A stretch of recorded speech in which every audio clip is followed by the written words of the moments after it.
call this Ways and Means hearing to order. Before us, we have the um, Department of Correction with Commissioner Torres and his team. And before I recognize him, uh, we do have the number of members to conduct today's hearing. And with that, can I get a motion to adopt today's agenda? There has been a motion, has been seconded. All those in favor say aye. All those opposed say nay. The ayes have it. Is moving along. Is there anyone in the public that would like to make comments with regards to the budget request that's going to be made by the Department of Correction? Being there's none, I will now recognize our Commissioner Torres. Thank you for having yourself present with your staff. And with that, you can call in your team, your management team, to be present with us. Also with us today is OMB, Ms. Virginia Villagomez, and staff, please, just in case. Please join us. One happy family here.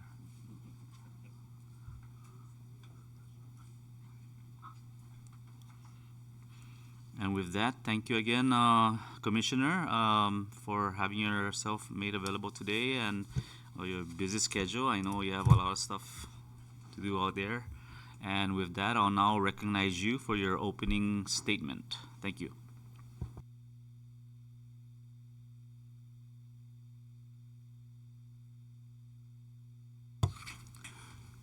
Good afternoon, Mr. Chairman and esteemed members of this 23rd Northern Marianas Legislature. Before I begin, I want to go ahead and introduce my team. To my far right, I have Officer Lizama, who's also our grants specialist in training, grant manager in training, and also assists with a lot of the administrative duties as well. And then to the left of her is Officer Ogo, who's also assisting with administrative duties, who's my secretary and assistant as well. And to my right is Assistant Attorney General Becky Wiggins, who's my legal counsel, who I sometimes call my deputy commissioner. And then to my left, I have Miss Rita Iglesias, who's my admin manager. And then to my left, we all know Director of OMB and budget analyst, who's here assisting us, Pauline and Auntie Vicky. Let's see. And I have my operations lieutenant in the back over here as well, Operations Lieutenant Lizama. So before I begin, I kind of want to address this esteemed body with a brief statement going into this budget call hearing. So, Alfareza Tiro, buenas, good afternoon, Mr. Chairman, again in this honorable committee. Thank you for the opportunity and for your time to meet with me this afternoon. Over the next 3 years and beyond, I envision our Department of Corrections to deliver public safety through rehabilitation and operational excellence. That is our vision. The Northern Mariana Islands Department of Corrections will carry out its mission by incarcerating inmates safely in our correctional facility, providing rehabilitation opportunities and programs designed for successful community re-entry. As a DOC commissioner, it is crucial to lead my team and department with a focus on resourcefulness and innovation despite any limitations in resources. I have devised a plan and a guide to help us look beyond these challenges and concentrate on what we can control. We look at challenges as opportunities. When you tell me we can't do whatever it is that I ask of you, I will encourage you to challenge your thinking and reframe it to, we just haven't tried it before. So let's give it a shot because anything is possible. We will continue to assess current resources by conducting a comprehensive review of our current resources, including staff, facilities, budget, and equipment. We will continue to aim to understand what we have at our disposal and identify any areas where improvements can be made. We will continue to set clear goals by defining specific, measurable goals of our correctional facility based on the resources available. This will help us prioritize our efforts and keep our team focused on achievable outcomes. I will continue to empower my staff. My team is my most valuable resource. My staff, my department, they are my most valuable resource. We will continue to encourage creativity and initiative among our staff members. We will foster a culture of collaboration and open communication where ideas for improvement are welcomed. We will continue to focus on training and development by investing in training and development programs for our staff. By enhancing their skills and knowledge, we will make them more resourceful and better equipped to handle challenges effectively. We will continue to utilize technology by exploring technological solutions that can streamline processes and improve efficiency within our Department of Corrections. This may include implementing inmate management systems, staffing scheduling software, or digital record-keeping systems.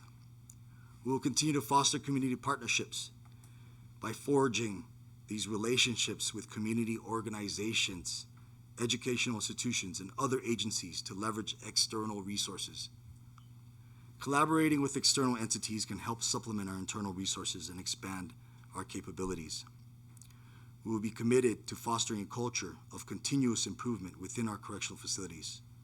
We will encourage feedback from staff and inmates, monitor performance metrics, and adapt our strategy based on outcomes to maximize efficiency. We will continue to optimize the allocation of our resources based on priority needs. By regularly reviewing and reallocating resources to areas where they can have the greatest impact, ensuring efficient use of limited resources. We will continue to utilize risk management by identifying potential risks and challenges that may arise due to resource constraints. We will continue to develop contingency plans and mitigation strategies to address these challenges proactively. We will continue to celebrate successes by acknowledging and celebrating achievements, both big and small, with our team and staff by continuing to recognize their efforts that will boost morale and motivate them to continue being resourceful in overcoming obstacles. By following this guiding plan, we can lead our department and be a model to other local agencies in our Commonwealth with a focus on resourcefulness and effective utilization of available resources, ultimately driving positive change and improvement within our organization and in our CNMI. I have no illusions of the road ahead of our DOC of it being easy, either for the short term or the long haul. But I can assure you that we will meet the challenge with both humility and courage. I will continuously work to be the change I wish to see in our community by leading from the front, encouraging independent thinking and team empowerment. Members of the Commonwealth and Northern Mariana Islands House of Representatives, I look forward to working with you during this budget hearing process. Thank you. And as I begin with the slides,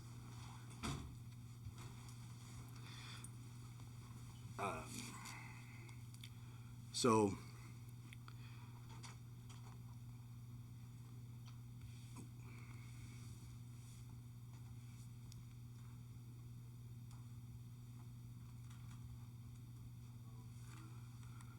starting off, Public Law 23-09, we have a DOC budget of 4.3, right? 4,356,089. What's covered? We all know salary. We all know what's not covered. Operations and utilities. Our funded FTEs, as you can see, is 128. Our unfunded is 29. Our submission was 8.9. But it's okay. Like I said in my speech, in my intro speech, we're going to be resourceful. We support the governor's submission, and we're going to do whatever it takes to make things happen.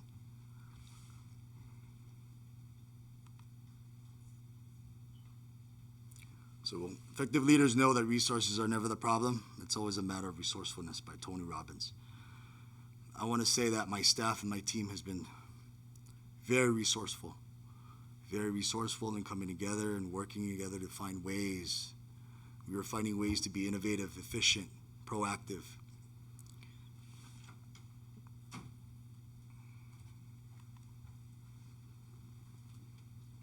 So I have this original quote. I have it. It was meant for individuals. This is true of the fiscal responsibility we have as public servants. DOC has a responsibility to the citizens of the CNMI. We have been striving to think of DOC like a business that must sustain itself and reduce its tax burden on the citizens of the Commonwealth.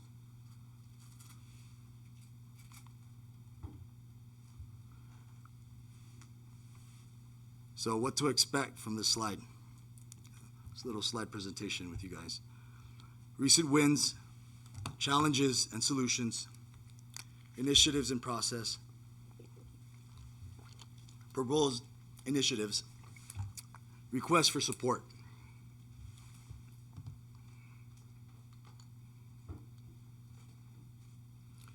So the first recent win is a Residential Substance Abuse Treatment Program, or the RSAT grant. A formula grant through CJPA for $160,000 for rehabilitation. We're repurposing Pod 1, specifically, the space in the prison for the treatment program. We're also partnering. So through this RSAT, it's forthcoming. We've identified it. We have the grant. It'll be up and running in hopefully about 4 months.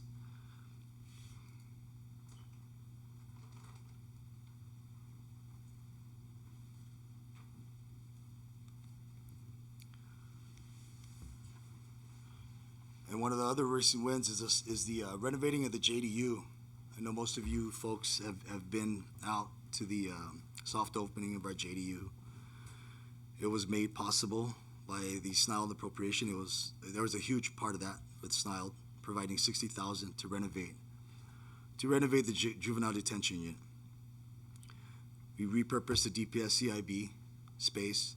We utilized the outreach participants who remodeled the JDU. We have a project manager who helped with the whole project. Okay.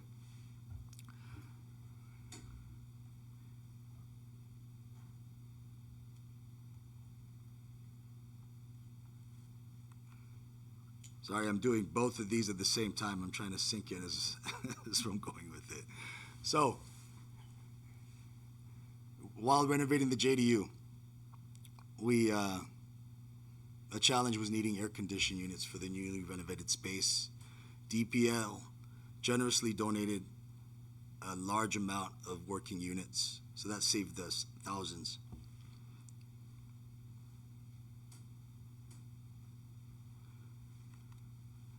We also have the State Criminal Alien Alliance Program, or the SCAP award, which is about approximately $218,000. It pays eligible states, and it's paid by states and units of local government that incur certain costs due to incarcerating undocumented criminal aliens.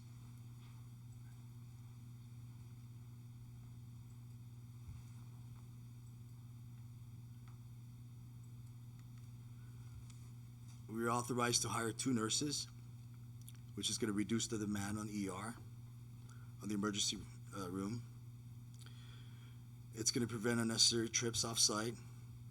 And also, I've initiated talks just recently with the United States Public Health Service that may be able to cover the cost to deploy either a couple nurses or nurse practitioners to come over and do a site visit and an operational review. With my experience in the Bureau of Prisons, the public USPHS are normally the providers that work in the medical unit. So if we can have that here in Saipan, that'll be less of a burden on our taxpayers. And a huge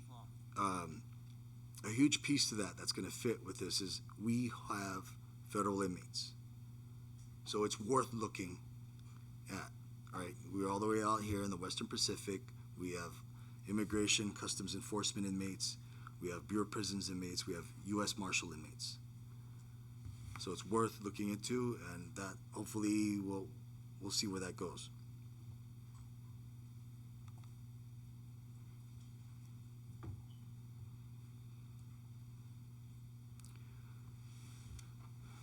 other wins, NM Tech class. In 2021, we've had the community outreach program, had 14 inmates complete and passed their NCCR safety course.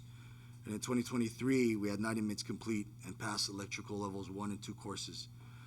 So this is a huge partnership with NM Tech. We're also over there at the Capitol Hill building. We have NM Tech, and we also have the SAR program, who's providing evidence-based programming. Just recently, we had a drug abuse, a substance abuse, alcohol and drug abuse treatment class with recent graduates. That was a first, and that just happened about a couple months ago. So that was good. I mean, this is just, again, an example of us being resourceful. We don't have the funding for psychology programs, but in partnership with SAR, we're able to collaborate and work with each other.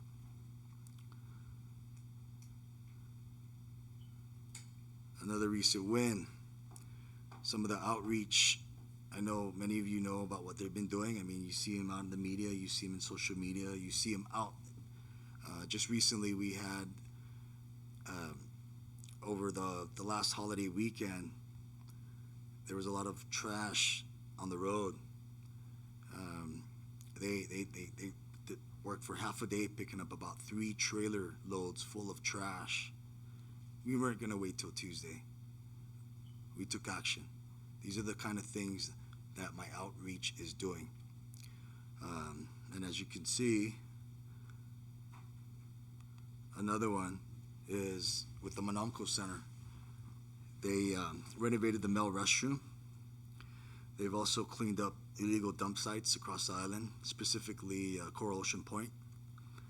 We've been maintaining grounds maintenance at the indigenous sites, Ladiso sites, Cagman, I believe Lau Lau Beach.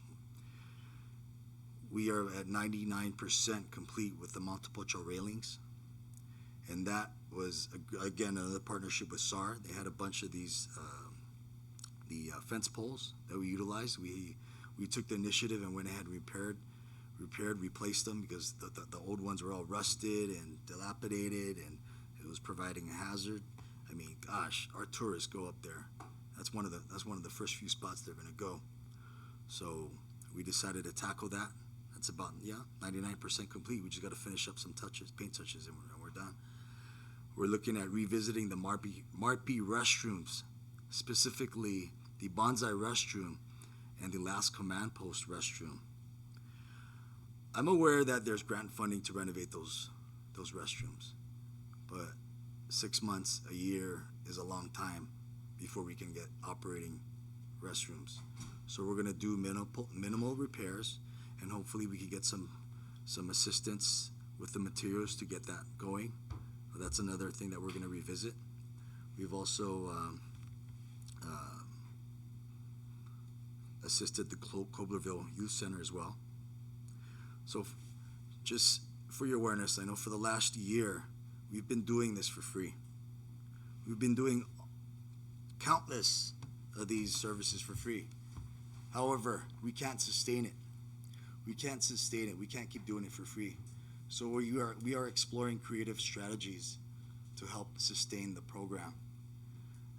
I know many of you folks have been very generous in your in-kind donations to include bush cutters, lawnmowers. I mean, when I first came in, I mean, just the in-kind donations is just, we truly appreciate that. If that continues, hopefully we can continue that. And we're also exploring requesting for journal vouchers from other local agencies, right? Journal vouchers, and again, we're not trying to make a profit. What would normally cost $1,000 for a local vendor, we would charge around $400, and that's staying within the government to help sustain the program. But again, if local government agencies would rather choose to hire a local private contractor, by all means, go ahead, spend $1,000 more of taxpayer money. I'm good with that.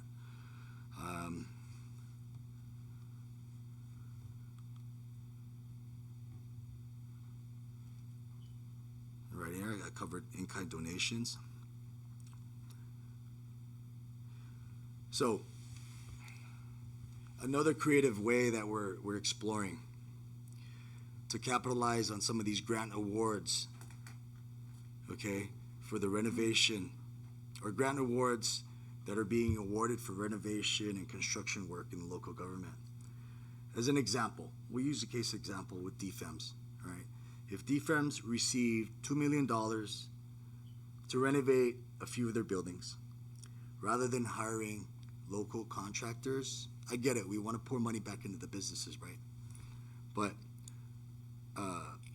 the truth of the matter is, all that money that's going, it's going to be going to the CW workers who are probably eventually going to be sending it back home. Why don't we figure out a way where my outreach participants get that $2 million, pay for the materials, we get that, it helps our department, then now we can purchase uniforms, I can look at maybe implementing some staff raises, people who haven't got their WGIs, right? And then now that money is going back into our economy. Another example would be purchasing of uniforms, right? We get a piece of that $2 million, we can purchase a bunch of uniforms, then we're pouring it back into a local contractor, a local vendor that supplies the uniforms. Overall, it's pouring it back into the economy. I understand that there's bidding processes and what have you, but it's worth exploring. I mean, that can do a lot, right? And I know my boys can do a great job. And, I'll boast a little bit and say probably better than a lot of local vendors out there. So it's something worth exploring.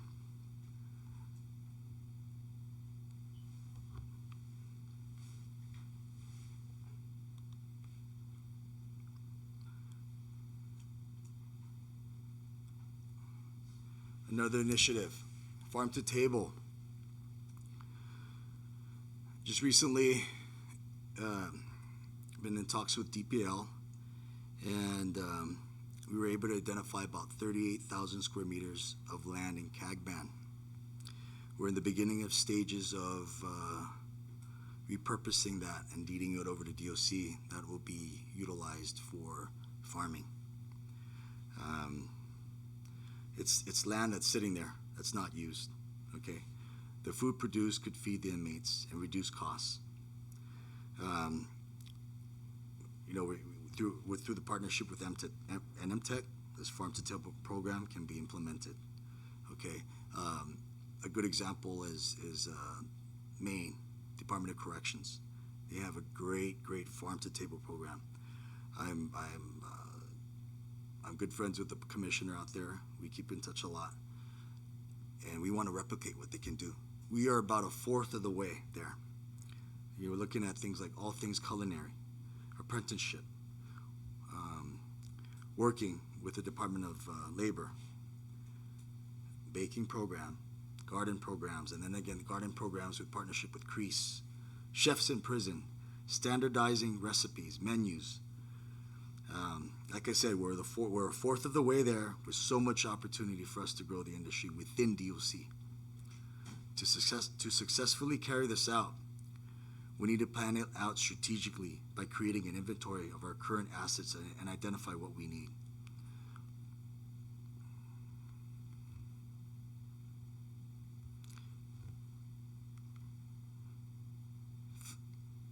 Some of our other challenges. Federal inmates daily rate. Currently, our daily federal inmate rate is $82. That hasn't been revisited since 2011. So a solution to that would be to apply for reassessment of the daily rate. I know Guam's at $115, but the little bit of the roadblock is we can't even apply to come to the table and revisit that amount. We're blocked out because Congress will not accept any they're not able to accept any applications temporarily because Congress is in a continuing resolution, right? So my request to you is maybe hopefully we can, if you know of any way that we can maybe initiate. I know I'm hearing about 902 talks. I don't know. If there's any way you can say, hey, Congress, we need to up that rate, right? or can you talk to your federal counterparts and let's look at upping that rate to at least around 115.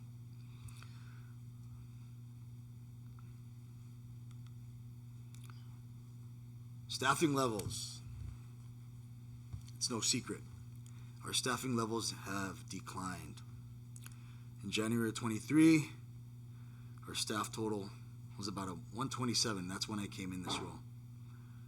And just this month, we're at about 99 and declining. Maybe 98, 97, right?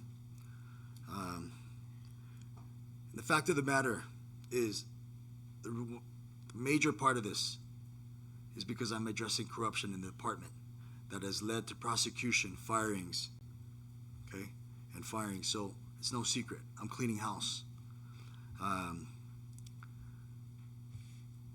So a solution to that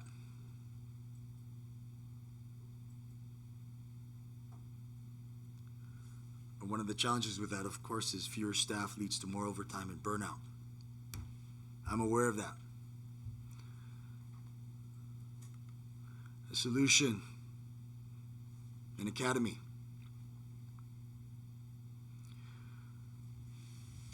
So, with that, it'll help us reallocate savings from other DOC programs to fund the academy. I know we have 15 currently. Through WIA, we can get another 15. So my request to this committee is to help us find ways to secure the extra 15 after the year.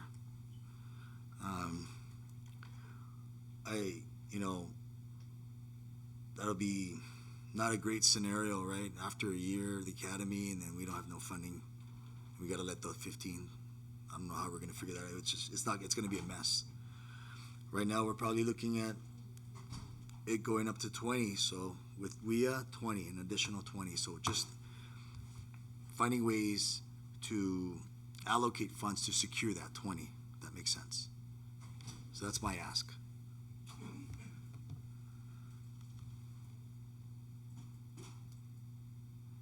So Academy for Future Staffing. We're in talks with OPM to establish a contract with new hires to include a requirement to stay for at least 3 years before applying to another local agency. This is going to help with staff retention, and it's also going to get people who come in and come into the department to really think if this is what they want to do, because the reality is corrections is not for everyone. Okay, takes a special type of person to work in this field, but it can be very, very rewarding, especially with the whole rehabilitation piece that we're moving towards. The academy will help mitigate the need for OT. It's to get OT down. You can't really get rid of it. I've worked in a few institutions, and it's just something you can control it. You can bring it down a little, but it can happen. Anything's possible, right? But I know with the academy, it's going to bring it down tremendously. I know right now we're at about. When I first came in, we were able to go from $60,000 a month in overtime to about 18. We got it to about 18, 17,000 a month. Then as the months went by, went up in the 20s, 30s. Now we're back up to the 50s. Okay, and it's going to be there because people take leave, people take sick leave. Burnout is real, right? Those are all the things I have to be aware of. Okay, and in this academy,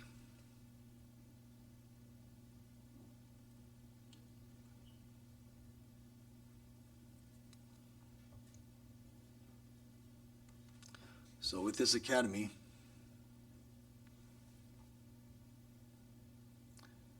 excuse me, sorry, backed up.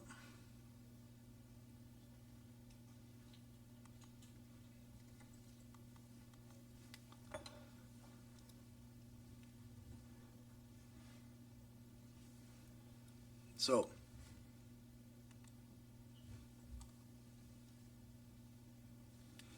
So right now with training for current staff, we're looking at instituting annual refresher trainings. Every year we got to requalify. So every year it's going to be a requirement to attend these annual refresher trainings, so that my staff is it's a good way for them to have review and to retain a lot of the information along the years, a lot of the changes in policy and what have you. We're looking at training for trainers, having these trainers come down and certifying my staff to become trainers. A good example would be firearms instructors. None of my staff are fire instructors. We have to lean on DPS every time we got to go requalify. So my pitch is that we have instructors come out and certify my staff, or if anything, I send them out to, like, say, for example, the Federal Law Enforcement Training Center, and they get certified, so they can come, and now we have that steady flow of instructors meeting the yearly qualifications. Another example would be CPR instructors. I have identify a few staff who are interested in becoming CPR instructors to become certified.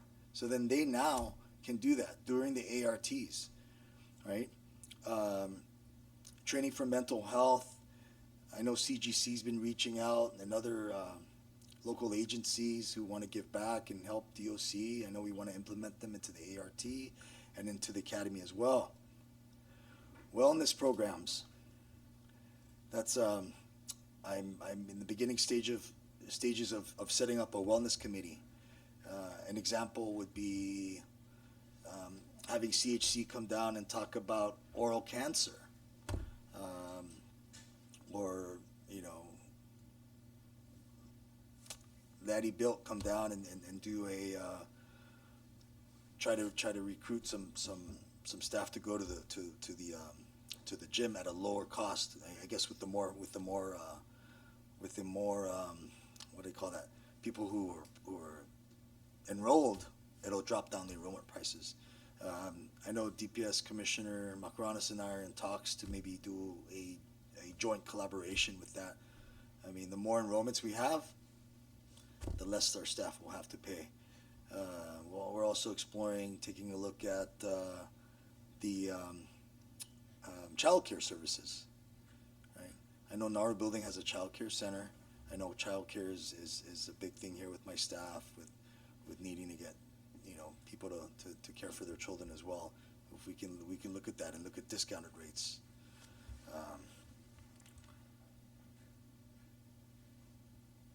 So some of the other initiatives that we're doing as well. Most recently, well, over the last year and a half, but even more recently now, which is actually going to be implemented this weekend. In fact, we're clamping down on operations. We have 3 shifts. Each shift will have a captain, a lieutenant, and a sergeant on all shifts. Okay, we're doing that. We're also in talks with Bureau of Justice Assistance with the U.S. Department of Justice for technical assistance. They're looking at bringing over a set of instructors to help us implement a reentry program by implementing systems and processes, free of charge, no charge to the CNMI, through Bureau of Justice Assistance. We're looking at getting body-worn cameras.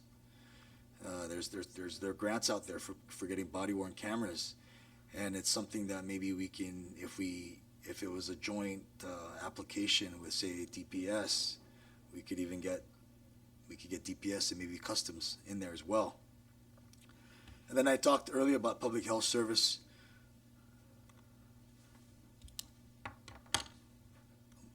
Sorry.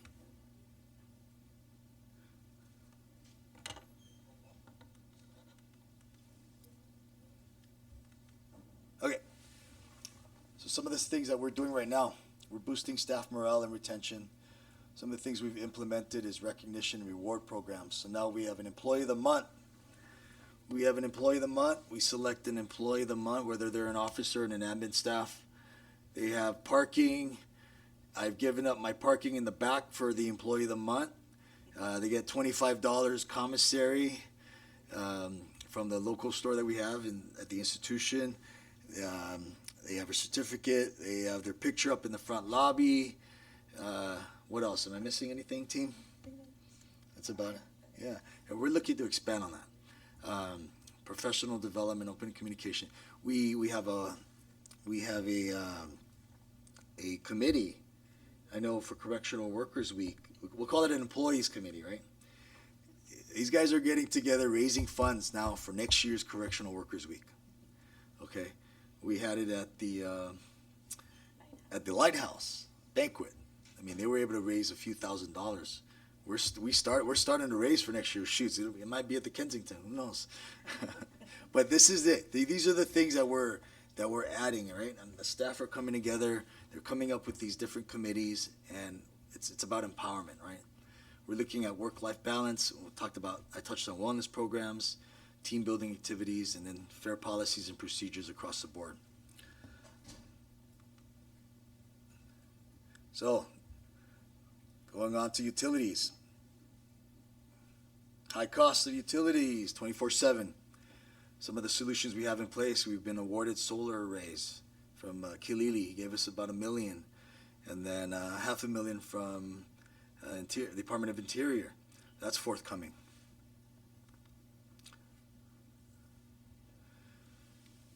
The goal of our prison is to hopefully turn it into a green prison with these solar and partnerships, right? As you can see right now, estimated monthly cost is about $14,342, about 15% cost savings. We're also working with MENA, Mariana Island Nature Alliance. They provided equipment for recycling, for the beginning stages of a recycling program, specifically for reusable plastics. They donated a $7,000 piece of equipment and containers that we can have to collect these plastic bottles, right? These plastic bottles that can be turned into this, which I brought for visuals, okay? And some of these local partnerships, I know with Crown Plaza, they reached out every 3 months, every 4 months, they're donating 2,000 bottles of these for the inmates. So these are just the little things, little examples of what we're doing with being resourceful.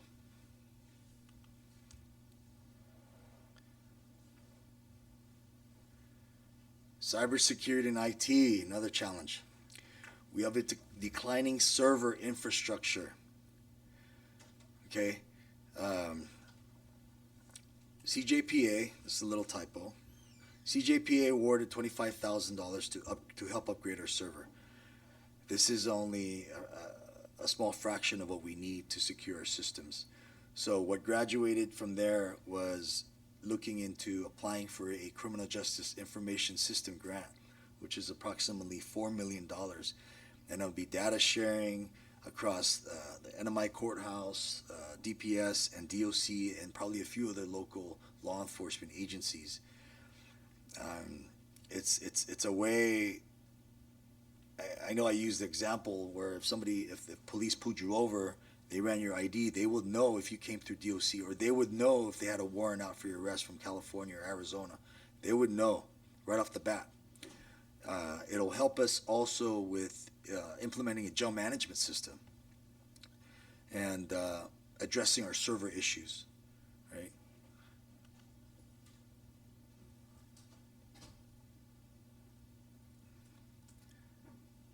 We talked about that.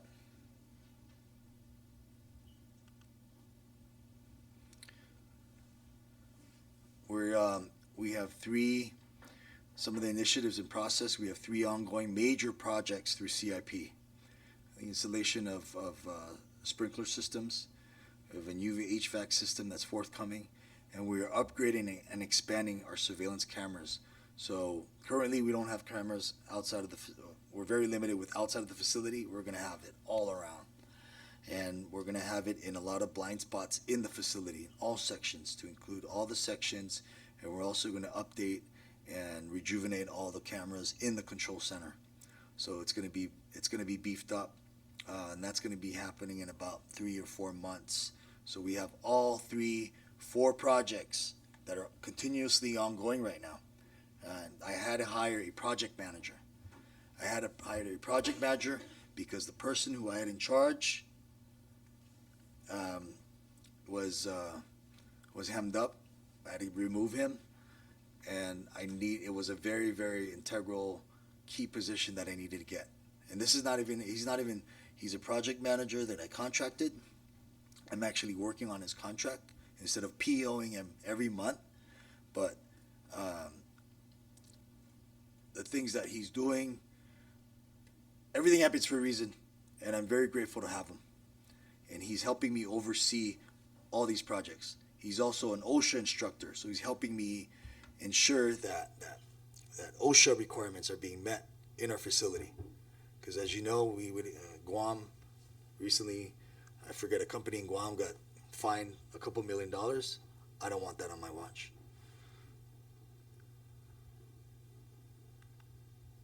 So, some of the comments I made last week, we're working to convert DOC to DCR,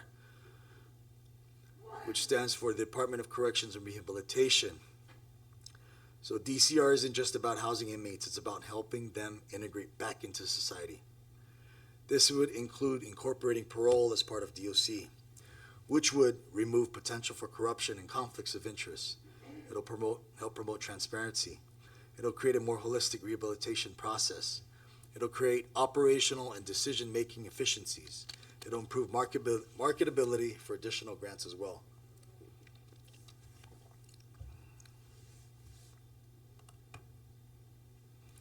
We have a generator. We have 900 kilowatt generator donated by Homeland Security and Emergency Management. But we need $120,000 to hook it up. And the reason why this is a benefit to DOC, I mean, the fact that we have it is great, but we need $120K to hook it up. Once it's hooked up, it'll be for redundancy. Not only that, but it'll benefit all the first responders in the area if they wanted to connect, which would include DPS, fire, courthouse, right, the police station. They just got to pay for their line. That's it. I mean, this thing has enough juice to light up the whole Susupi. But yes, that's the thing. Having to find $120K to hook it up. I got it there sitting, but I don't have the money to hook it up yet. But we will find a way. And with your help, hopefully we can find it faster. This is another thing that we're kind of looking at, exploring. A drone program. This program will help with rapid response. Okay, it'll help with if we had God forbid, another escape, we'd be able to catch them right away. It'll help with contraband interdiction. A couple weeks ago, we had a contraband thrower who's still at large. If we had a drone in place, we'd be able to have eyes on that person right away. Search and rescue, land or sea, infrared technology. Okay, this is advanced search and tracking technology. So the carrying capacity, as you see, for this beast of a drone that we're looking at, 25 pounds for 25 minutes. Okay, a life jacket, flares, flood, food, etc. So, DOC would love to partner and cost share with other agencies. I'm in talks with Commissioner Macaranas, and he's really excited about this. And DOC would like to take the lead, but we'd like to partner with DPS. Again, any support or funding is needed is greatly appreciated. I know I have here the requested funding of 108, but it's actually 120. I have the breakdown. The total trading costs will be about $55,000, and this drone commander is about $68,000. I mean, the capabilities that this drone can do is phenomenal.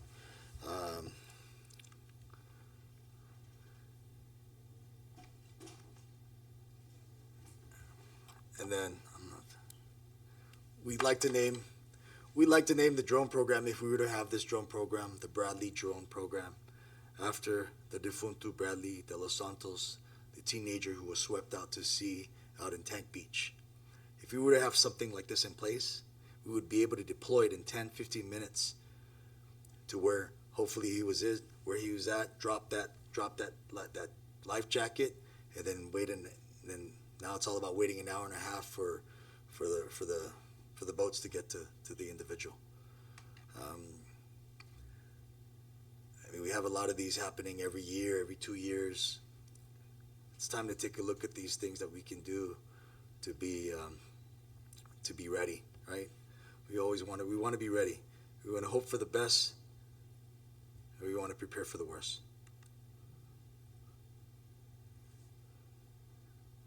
Food. I got listed some of the historical food expenses, as you can see here. Fiscal 2020 to 2021, 650,000. May 2021 to 2022, 595. Fast forward to May 2023 to April 2024, 664,000 for 170 inmates. That's all for catering, okay? That's all for catering.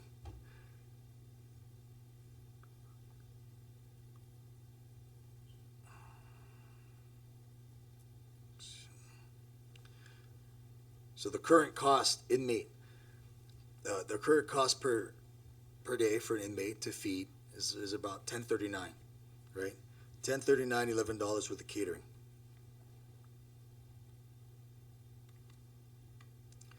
This is what segue. This is a good segue to establishing a DOC kitchen. That's part of our initiative that's in process, and a vision for the department is to rejuvenate and refurbish that kitchen. Okay, we are working to reduce the cost by utilizing the kitchen that has been there from the beginning, from 2008. We look at catering costs, about $11 an hour, close to $11 an hour. Current inmates about 180. Our projected yearly cost $682K.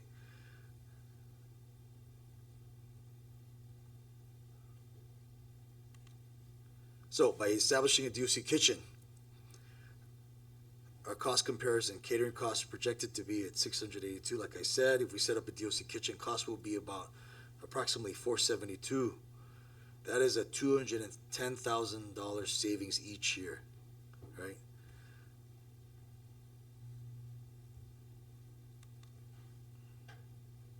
So some of the additional savings, if we're bringing an additional 100 inmates, the kitchen will save an extra $182,000 and $500 a year. Think about that for a sec. If we bring in an additional 100 with the full working kitchen, we're going to be able to save an extra $182,000.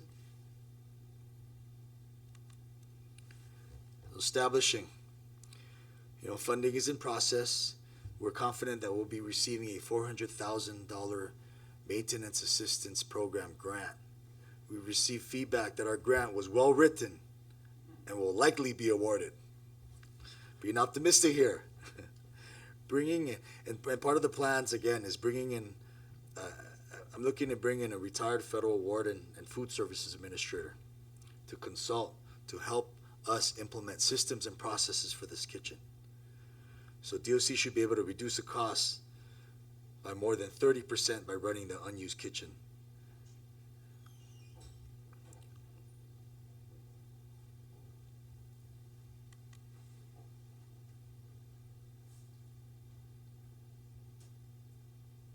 So some of the things, we're looking at getting a foreman at $51,000 a year, assistant foreman 2 at $33,000. The rest of the labor will be performed by inmates. Okay, the daily cost for food and water is estimated to be at $541. Assuming 100 inmates, the total yearly cost would be about $472,000. That's still a savings. Great, huge savings instead of just relying on catering. So, some of the proposed initiatives: having nonviolent inmates transferred into our facility. More revenue, okay? We know that. We have a capacity to fill 520 inmates in that facility. Our current inmate count is at 180, okay? We could charge other territories $122 or $120 a day with no additional utility costs that will be incurred. No utility costs will be incurred. I gotta repeat that. All right, it's going to be the same. Maybe a little bit for water, right? Maybe a little bit for drinking water as well.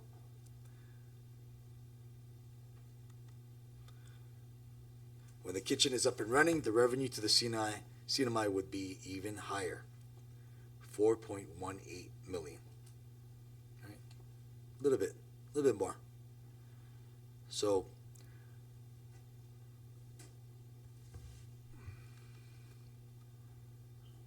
some of the support that's needed.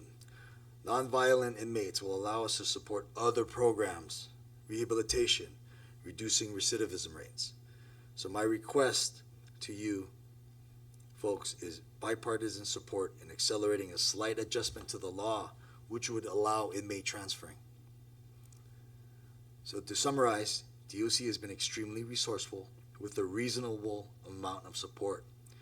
We will be able to reduce costs and generate significant revenues for the DOC. Establishing the kitchen will reduce costs by $210,000.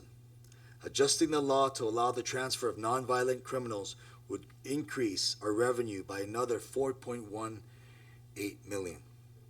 Allowing our outreach program to provide revenue-generating services could generate millions of dollars for the Department of Corrections, reducing the burden on taxpayers.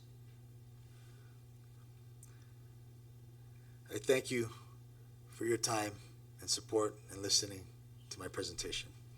Now I'm open for questions.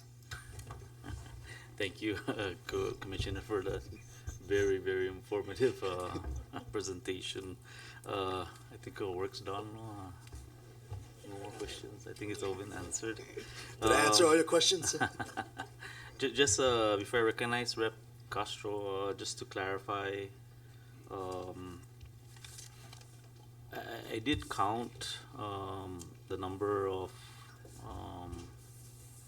the FTEs, and currently there's 114, and the request was 143. I subtracted the doctor, the physician. I'm assuming he's not in DOC. He's in the CHCC. Is that correct? No, he's out. Oh, is this a He's private? DOC. Is it based in the? Yes. Okay. Yeah. So he's included in the physicians included in the Yes. the total number of FTEs. Yes. Okay. So you mentioned that there's 98 or 99 roughly.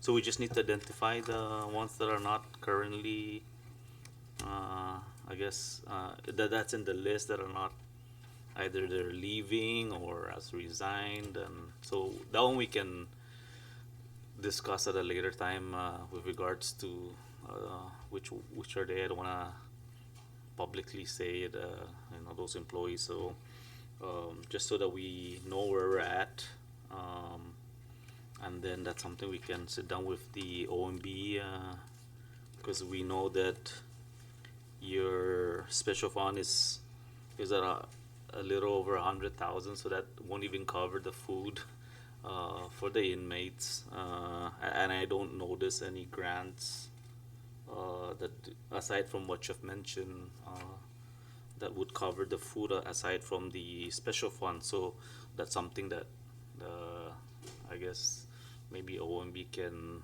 enlighten us as to how is that a reprogramming of the governor right now? That's the flexibility to make sure that the inmates is being fed. We do need that flexibility. The department needs that flexibility, and the governor also, reprogramming from either source, special fund, general fund, to assist with the inmates. But, in light of that, the governor intends to submit another proposal for FY 2025 for the law enforcement, which would really assist the law enforcement specifically either for food or whatever other operational costs that they may need. And that would be, a potential source of funding that we would be looking forward to. Thank you, and we'll wait for that submission. But for now, I have no issues with aside from the number of FTEs, I have no issues with any of the other FTEs or the what's in the proposal. Since Commissioner, you said you support and you'll be resourceful. My concern is basically the special fund and the fund balances. I need to clarify where's the revolving fund coming from, and how is it being replenished? Is that from the majority compact impact or? So, from the revolving fund, we have the U.S. Marshals, and this is why I brought up the fact that we need to revisit that rate, because that rate is too low. That's since 20,000. That's been since 2011. Guam's at 115, so 85, $82. That's too low. U.S. Marshals, they also for transportation, they pay for transportation, mileage, and whatnot. Medical, they pay for that. ICE, our ICE inmates as well. They pay for all the ICE inmates, all the Marshal inmates, and the Bureau of Prison inmates. That keeps that revolving fund going. And then SCAP, we had about 219,000 from SCAP, and I'm hoping every year we can apply for SCAP. But that's that gets burned up real quick. Then Compact Impact funds are committed to the food service catering contracts. This is why I'm very, very motivated and fired up to get that kitchen up and running, so we can utilize those funds to get that program, and that's not part of that rehabilitation piece, right? Our Compact Impact Fund should be utilized elsewhere, not just to catering. And again, that's beyond me. Since I've been here, it's been on catering, and we've been feeding the inmates catering when they should be cooking their own foods. And not to kind of digress, but that's how I feel with a lot of the schools here. Schools should be cooking their own foods, right? A lot of the kids who probably graduating right now, that's all they remember is catering foods. I went to high school in Hawaii, and it was hot foods. They cooked their own foods. So maybe that's somehow, some way, we need to maybe look into that. But hey, I'm focused on DUC. Maybe we can model, and maybe people can look at that and model that and replicate it. And then we have, and then Style gave us $60K for the juvenile detention. We expended about $55,000. We have a balance of approximately $6,000. We have our RSAT program, formula grant. We haven't received it yet. It hasn't been awarded. We have it? Oh, we haven't. Not yet. Yeah, we haven't received the RSAT yet. It's still forthcoming. And then the JAG grant, we were awarded $3,000 for drug test kits. We still haven't received that yet. But we were just most recently awarded $25,000 for the server. That's not enough. It's just gonna do a little dent. It's something though. We're very grateful. And then again, the solar panels, $1 million from Congressman Kalili, and then $445,000 from the Department of Interior.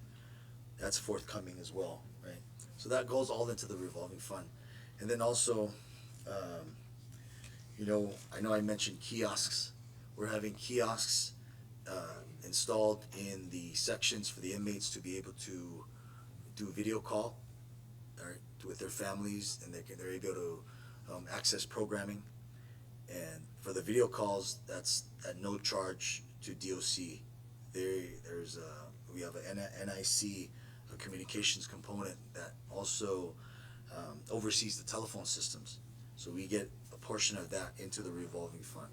The inmates pay for collect calls. The vendor gets a little bit of the portion. The majority comes to us, and then eventually later on, we're looking at piloting a tablet program at no cost to the CNMI, where again the inmates can access video conference programming, movies, incentives, and that is a management tool as well. If they act up, we take that away, just like how you take away the phone from your teenager, right? So that's about the gist of what's in the revolving fund. And then again, when we move forward with the journal vouchers, right? When the local agencies for the services that my outreach program provides. They do a journal voucher, right? I know it's kind of a slippery slope, right? I mean, these are inmates and they're volunteering, but they're doing work. And then also, I know Congressman Castro introduced inmate pay. This is another way to identify generating revenue for that inmate pay. But I appreciate the flexibility in you giving DOC for that, because when we start generating revenue, which we will eventually, then we have that in place to implement. Thank you. We'll look into that as creating that special account. I think we have to write a law to allow the transfers between the agencies. I believe Department of Labor requests the same with regards to the hearing officer. They can't transfer funds unless they have an account created. So we're looking into that right now. So thank you for that. And with that, I'll recognize Rep. Castro. Thank you, Chair, and thank you, Commissioner and team, for being here. But not only thank you for being here, thank you for synergizing efforts and improving outcomes for DOC, and really setting an example of how every agency should present their budget. But just in light of what you mentioned earlier, I wanted to bring up several things. The Corrections Academy. Hopefully, you work with NMC to establish that, because they've been doing it for other agencies. But hold NMC to a higher standard as well, and encourage that they make sure that the program also has industry accreditation, not just academic accreditation, but industry accreditation. So what does that mean? For example, one would be the Commission on Accreditation for Corrections, ACA. I'm not sure if that's the best one, but your agency will be the right agency to determine if that's the correct accreditation team. So that way your officers are performing at a high standard. And in addition, should they need to lateral transfer in the future, maybe they retired, the kids are in the States, there's an opportunity for that as well. I'm not saying that we want that for everyone, but accreditation is also going to involve increasing officer pay as well, because again, the standards are going to go up, so compensation should go up as well. Yes, thank you for bringing up House Bill 23-64, which I did introduce earlier on this year. Again, that's sometimes, people may seem like, why are we going to pay inmates? The concept is not necessarily just to pay inmates. It's to prevent recidivism and bring in opportunity. Our CW capacity is going to be 0 in 2029. So by having inmate pay program, it would incentivize employers to work with DOC. So for example, in things like heavy equipment operation, if we get a simulator in there, we can teach the inmates and get them into a career, or get them into possibly not just a career, but being a business owner, right? So that year is coming up real fast. So whether it's DOC, NMTI, NMC, everybody needs to be all hands on deck and getting our people ready for that. Otherwise, the costs are going to go up if we don't start training our people to do all these different jobs. So, and likewise, even with that, for example, the license plates at DPS, a lot of other jurisdictions, the prison probably makes those license plates. So that's another way we can reduce our imports by making stuff in-house, right? Uh, you have, your second in command right beside you from the AG's office. Utilize council to possibly develop and establish a nonprofit for DOC outreach, like a educational entrepreneurship program. So I know DLNR, they have that public market there, and we spoke about this before. So the concept is just like you explained earlier. And, my grandfather owned a construction company for many years. And back then it costs maybe 40,000 for a 2-bedroom. Now we're looking at 200,000+ for a 1-bedroom. If we don't start training our people to get into these kind of trades, costs are going to continue to go up. But you are very right. A lot of the costs, contractors are starting to be extremely inflated. How is that? So for example, in Precinct 2, we got one vendor quoted us a few thousands for some speed bumps. The other vendor quoted 100,000 for 8 speed bumps. I'm not going to say which vendor, but I'm saying when you don't, with the CW situation, you have people coming in as masons, getting paid $8, but then the manpower company charges the construction company $12. Then the construction company charges the consumer $15. So that's how that's just one example of how these government contracts can be extremely inflated. But by having the inmates do a lot of the work, not only is it providing training for future, so when they get out of prison, just like what you mentioned earlier, when they get out of prison, they're ready to get into a job or create a company. So yeah, a nonprofit for DOC outreach possibly. And I know it's in the procurement regulation somewhere that, because NMC's procurement regulation mirrors the central government, and there was some language in there that said, like, if a government agency is able to provide the service, you have to go with the government agency first.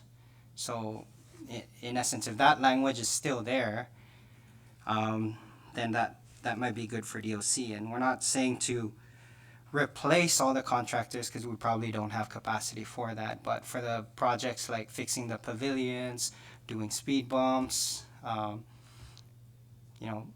supervise heavy equipment operators, that's an opportunity. Heck, even with Homeland Security providing that 900 kilowatt diesel generator, if it is diesel, can possibly have a mini power plant there at DOC and train the inmates how to operate a small power plant. But yeah, expand it to the whole Susupi and you basically have a microgrid.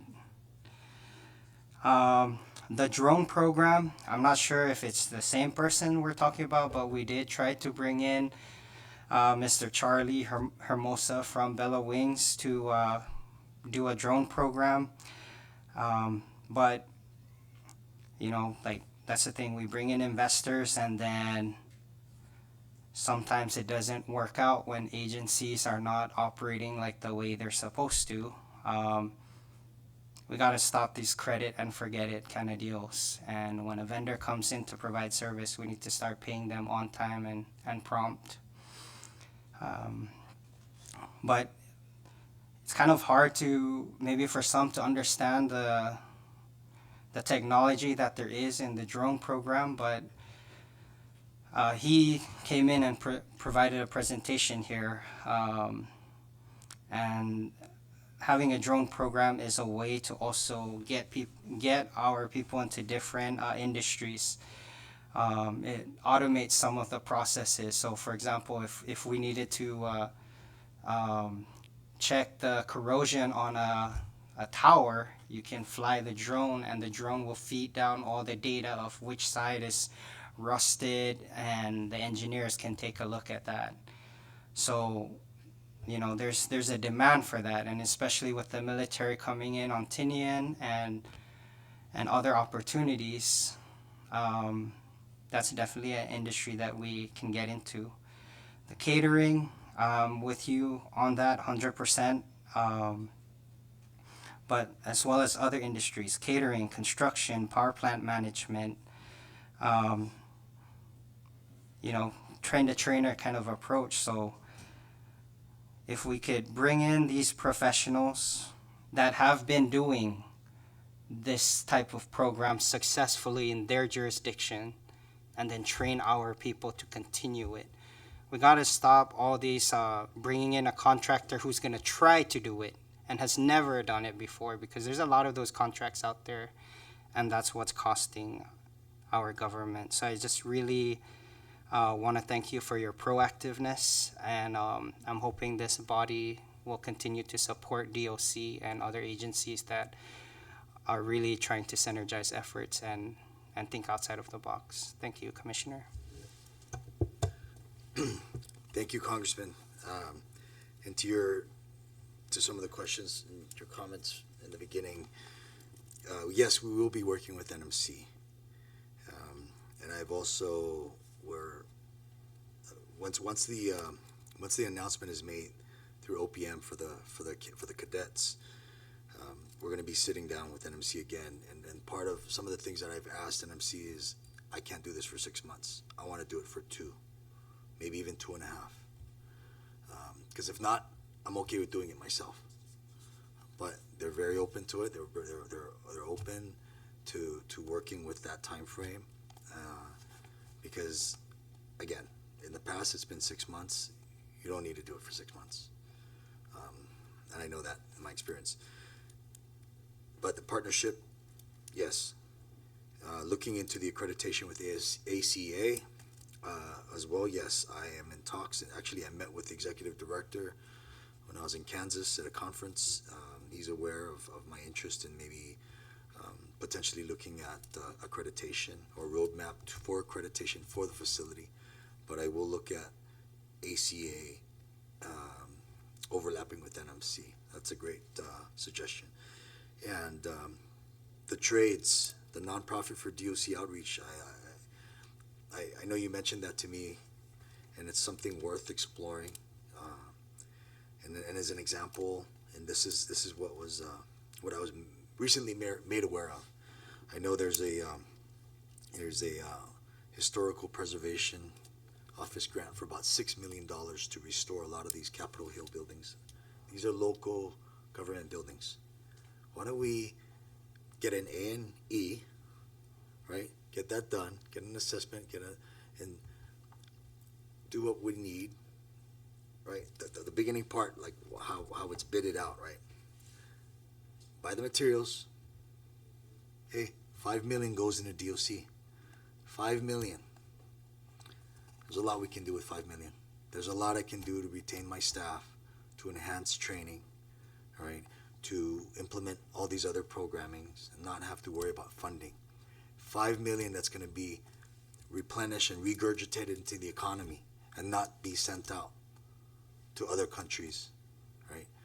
$5 million, we're keeping it in the government. $5 million that can expand on the outreach program, the farm to table, the farm in Cagman, all these different things, the vision that we have.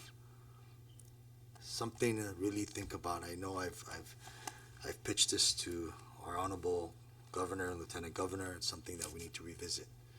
But I do know, and again, I need to sit down with a subject matter expert who knows a lot more about federal grant awards than I do.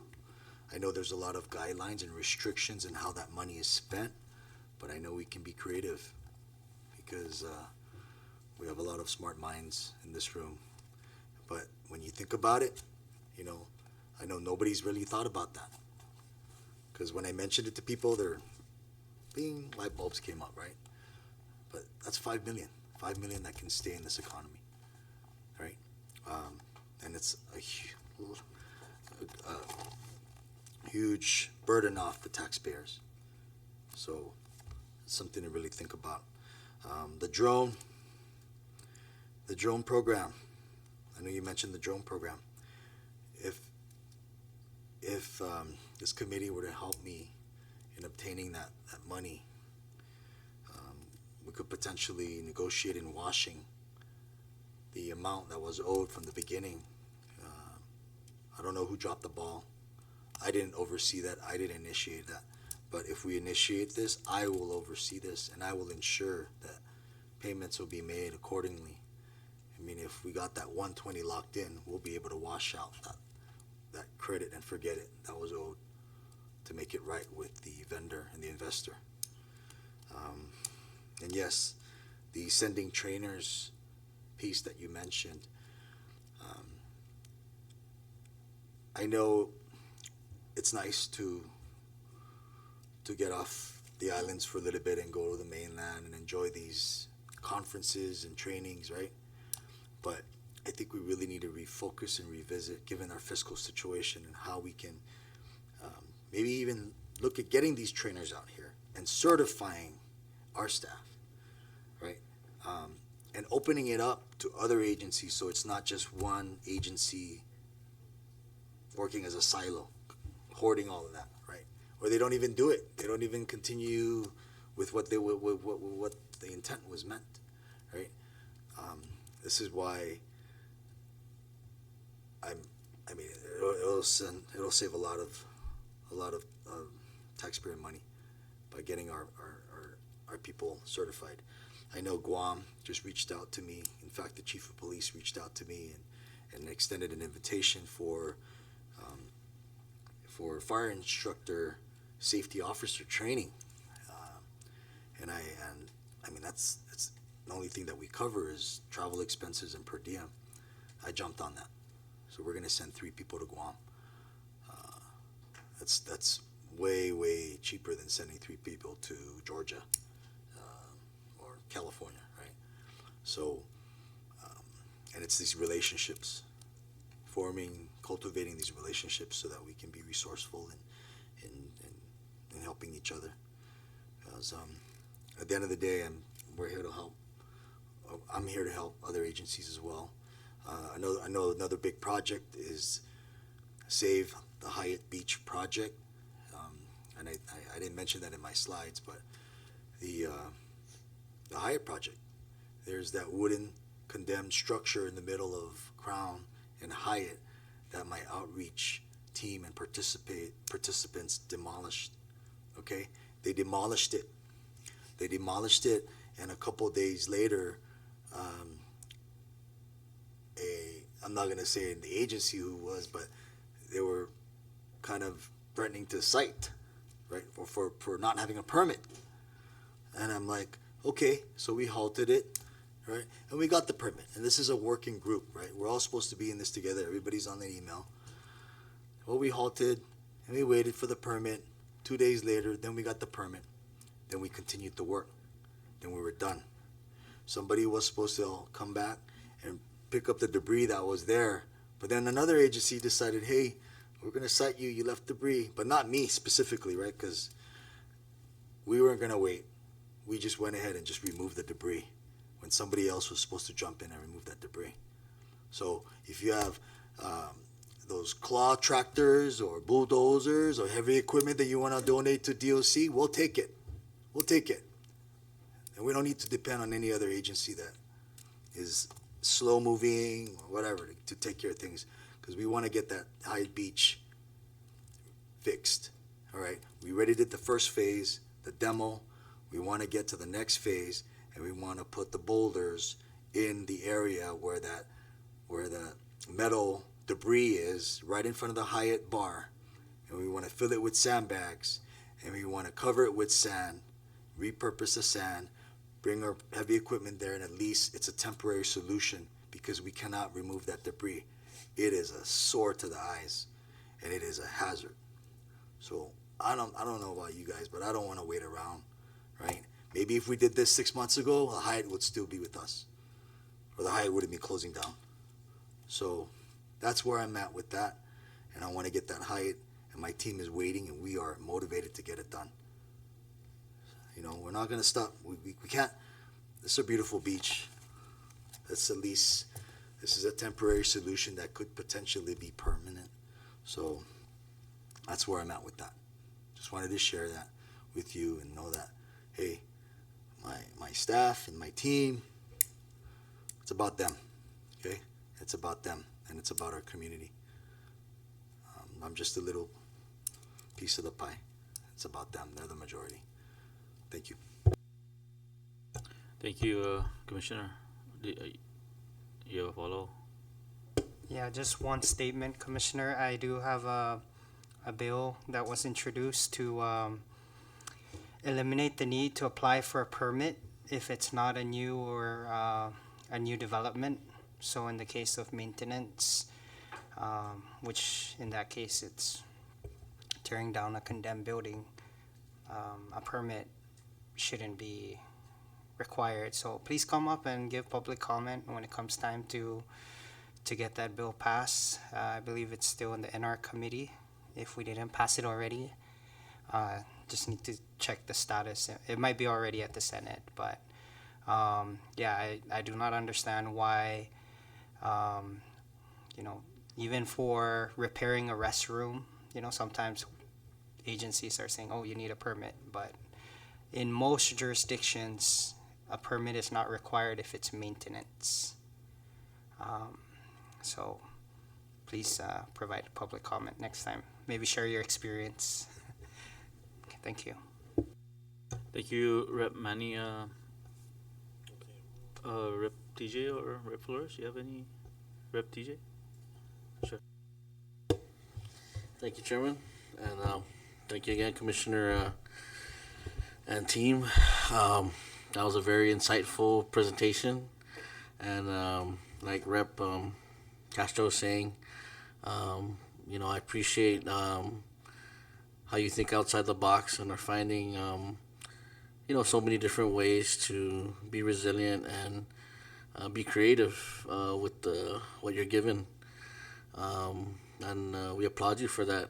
I wish all government agencies thought the way that you do, especially in the times that we are in right now. But I just wanted to thank you again. I know your outreach program has been doing a lot out there for the community, especially in the Cagman area with the historical sites. And I didn't know about that farm to table initiative that you have, but I think that's great. That's awesome too. And if there's anything that we can do again to help you guys, it eventually does save us and saves the government. You're exactly right. As much as we'd like to help vendors, there's just simply just times that we can't afford them, and utilizing your guys and your outreach program saves us tremendously. And there's certain cases where we do have to move on certain projects, especially when safety is involved. And I thank you guys every time we reach out to you guys. You're very responsive in helping us when it comes to any community efforts. So I don't require any comments, but I just want you guys to know that we appreciate all that you're doing, and we are here to help how we can. Thank you. Thank you, Rep TJ. Rep Flores? Just a follow-up question regarding the kitchen. I know in our last budget hearing, we had the understanding that the compact impact money was supposed to address the kitchen. What's the status of that? Ms. V, do we have a status on that? So the compact impact allocation to, or the grant in itself expired already. Whatever's left of the compact impact is dedicated towards, you know, the food. However, there's no restrictions whether it be food or it be whatever operating cost that the corrections may need. That could also be an eligible cost. However, I think there's insufficient funding everywhere and almost across the central government. So the priority, you know, where is the priority? Would it be a project like that when maybe the another program. I want to say the CIP program because that's the program that has the quickest and fastest funding that can come through. And it's an OIA program as well. But there's like an infrastructure maintenance program that they have that can also support that particular project besides Compact Impact. And so that's where we are, and that program is available. All right, thank you for that. I just asked this because in our last budget deliberation, the understanding was that the compact impact money was supposed to go to address the kitchen, while the delegation was supposed to address the youth housing units there between the DPS and corrections. So, has you reached out, Commissioner, or is there anything that's been presented to the CIP office, Ms. V, regarding the assistance for the kitchen there at DOC?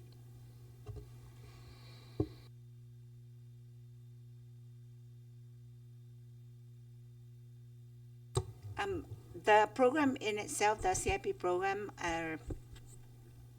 so there's that infrastructure program that's under the CIP program that could assist with either is it an improvement? I think that funding infrastructure maintenance is for the regular maintenance. But I think the CI capital improvement program, there can be an allocation, but the request has to be made. And I know that the CIP program has supported DOC on other projects like their HVAC, right? And then their fire alarm system. The CIP program is assisting them. Is there, I I guess, Commissioner, this is an opportunity. Yeah. With the understanding, my understanding in our last budget deliberation was that we were going to address already. We got that taken care of. Maybe what we can do, and I know Ms. V's very good with the CIP office, and she's got her buttons that she can press to get approvals from the federal side to assist in this. Go ahead. Yeah, Congressman, and CIP has been very, very helpful. Like currently, like I said earlier, we have the replacements of all HVAC, the installation of sprinkler systems, and then the surveillance camera systems. And but we did submit for a maintenance assistance program grant through OIA, yes, and grants management for 420,000. So it looks promising. Hopefully it's on the top of the priority list and we can get that 420 to really hit the kitchen hard. But right now we're doing whatever we can, pulling out, POing, looking at assessing the gas lines. Like I have my project manager taking a look at that and seeing what we can do. And then we have our consultant, Mr. Michael Howard, who's retired from the Bureau of Prisons, who's going to help implement the systems and processes. He's also doing stuff remotely.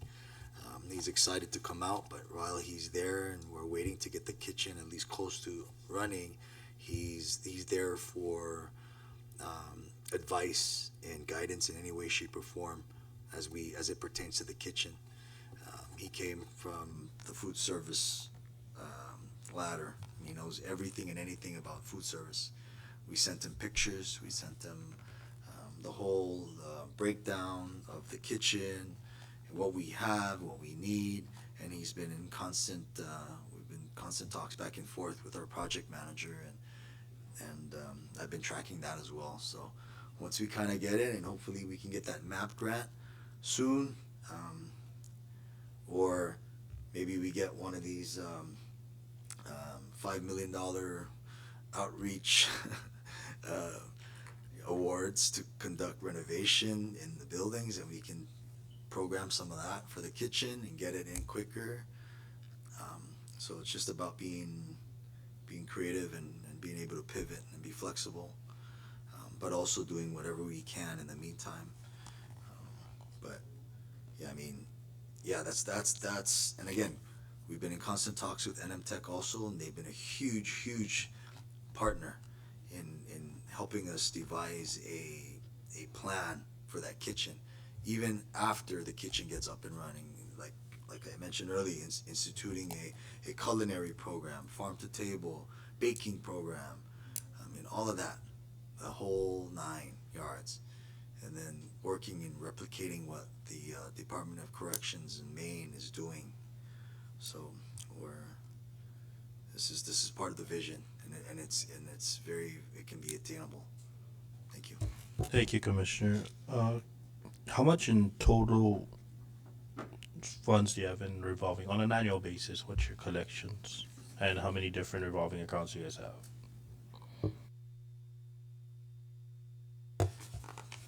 We have one revolving account. One revolving account. And average, back in 2023, we had about 400,000. In 2024, we had about 560,000. So that's, honestly, Congressman, that's what keeps us going. That's the lifeline right now. You know, this is why I'm aggressively looking at raising the rates. And just for everybody's awareness, the Marshall inmates that we house, the ICE or the immigration inmates that we house, the Bureau of Prison inmates that we house, they're at no cost to the CNMI taxpayer. That's all federal monies. And I think having those guys, having the feds in there kind of helps keep the lights on and the power on in our facility.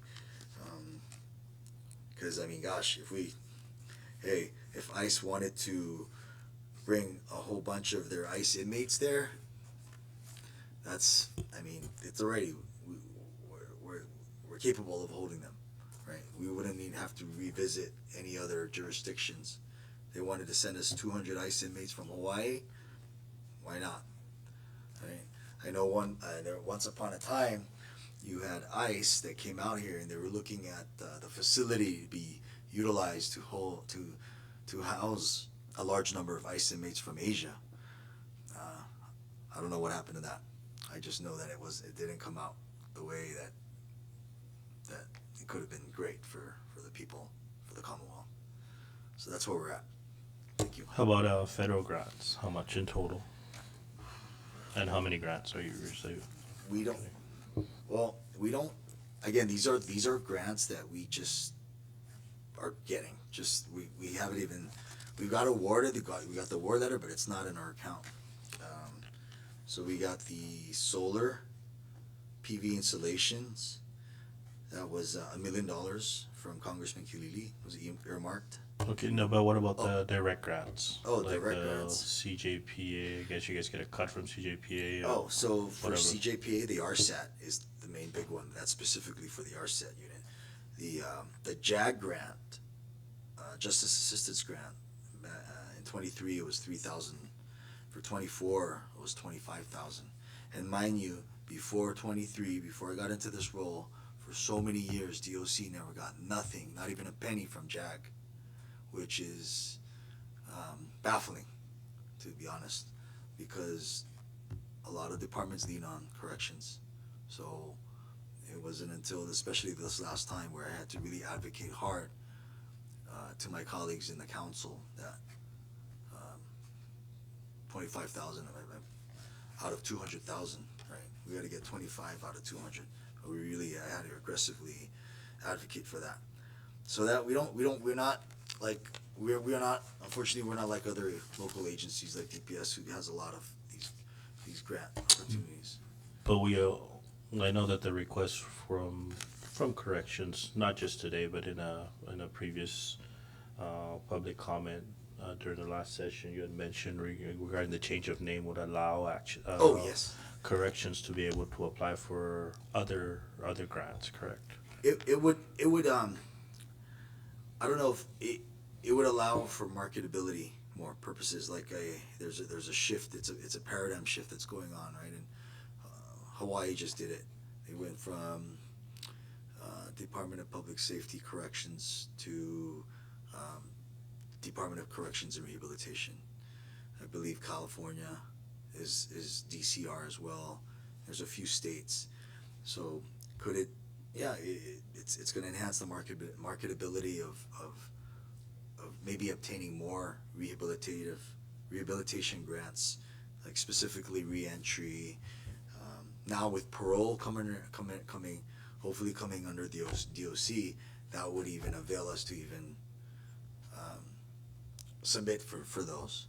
So there's going to be a point in time where I'm going to need a few more of Officer Lizama's, right? Because I can't have her just one person managing all of that.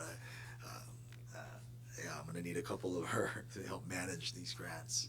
But yes, it's promising. I mean, the vision and where we're headed and moving the needle is there. It's just about making these small changes, right, in the legislation and educating our people. But I think while we're at least going to be crossing that juncture and renaming the department, I know that you also had requested certain amendments in the current statute. So why don't we work on that as a full package and amend the actual enabling legislation, and in addition to that, to allow DOC to promulgate certain rules and regulations in regards to the functions for these other programs. And while we're doing that, you have your AG here. They can start drafting the regulations. Obviously, it's going to have to go to the AG's office to get the clearance and review. So we can actually try to do this like bulk one shot. Make it easier for you guys to start functioning. But we definitely need to work on the law itself that created corrections to be able to be kind of flexible in a sense, and you guys are very very resourceful right now, but I can imagine that if we allow other opportunities for you guys, it'll actually help us. So in essence, the bottom line is what I'm asking: are you in support in the over under language to continue for this fiscal year, as the administration is already in a position for that, and all the other line item departments that we've had in this budget hearing, to allow the flexibility of revolving accounts to be utilized, whether it's personnel or operations?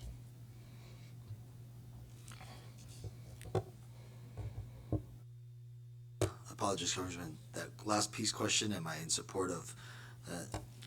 Can you repeat the question? The existing language in the current budget allows each respective departments and line item agencies that have revolving accounts to be able to utilize those revolving accounts to address personnel shortages or operational shortages, to be flexible with the funds. Yes, very much so, sir. All right. So we'll continue with that language. And if there's any other questions from the members, actually DPL. So DPL, the units that they donated to you guys, that's from the old Marianas Resort, correct? Okay. Yes, sir. And that came with just the air conditioners, or were there? They're Because I know they sold the units, right? They sold the rooms. I guess it's like $250. You take whatever. If you don't take, I don't know what they sold, but I do know what they donated, and they donated around 20 air conditioners, around 25 air conditioners. But out of those 25, there was maybe a few that weren't operable due to not being in use, right? Wear and tear, I guess. But it saved us thousands of dollars for the JDU, and that helped. Yeah. all right, that's good. There's no further questions from. I guess everybody ran away. So that means they support your request, right? So we'll leave the floor to you, Commissioner, for your closing statement. I don't have a closing statement anymore. I'm just kidding. No, Congressman, and this esteemed body, I want to thank you for the opportunity and for your time to hear us. And I also want to take this opportunity to thank my team here, my staff, my line staff, my department, the participants in outreach who will one day be contributing members of this society. and then the other ones who are almost there, who are thinking about change and who are almost ready and who'll get there, and to just being very grateful and thankful for the support from all you folks. I know there's a handful of you representatives who've been very helpful since I've been in this seat with contributing and supporting the vision and being creative and finding ways to help me sustain this program. I'm just, on behalf of my department, my staff, I'm very, very thankful. We're very grateful. We're very optimistic that things will get better. And yeah, thank you, and God bless our CNMI. Thank you, Commissioner, and to your team. Thank you guys for taking the time to join us in this budget hearing, Ms. V, and of course, Miss Igwell, right? Mrs. Igwell. Thank you guys for joining us, and we adjourn at 3:26.